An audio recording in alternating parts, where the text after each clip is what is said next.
Tamang pag-ibig nga ba? Sa Espesyal at malapit sa puso ni Marian Rivera ang hino-host na weekly drama anthology na Tadhana.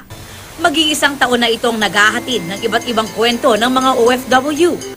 Sa kanyang first anniversary pictorial at vlog shoot, na-interview ni Marian ang ilang OFW at talagang nakaka-relate daw siya sa kanilang mga kwento. Ako din, lumaki din ako na ang nanay ko ay nagtatrabaho sa ibang bansa. So, kailangan lang siguro i-remind yung mga taong naiiwan dito kung anong ginagawa ng mga nasa ibang bansa para sa kanila. Paano kung ang sarili mong ina ang iyong karibal sa pag-ibig? Yan ang kwento ng upcoming Kapuso Afternoon Prime series na Karibal Ko Ang Aking Ina.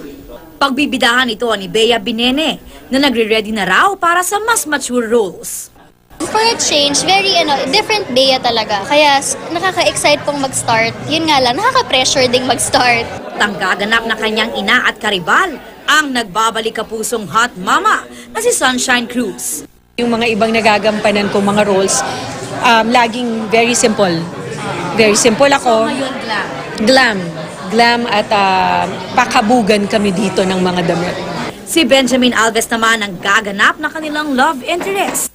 It's always nice to work with somebody new kasi, we're presented with challenges. Feeling recharged naman si Rochelle Pangilinan na handa na raw magbalik prime time bilang best friend ng karakter ng bidang si Joe Berry sa Extraordinary Love. Kakatapos lang ng bakasyon ni Rochelle at asawang si Arthur Solinap sa Japan. Masusundan pa raw yan ang kanilang honeymoon sa Europe. Ready na ba silang magka-baby? Basta, bibigyan sa atin ni God. Hindi sa perfect timing natin, kundi sa perfect timing niya. Aubrey Carampel, updated sa Showbiz Happenings.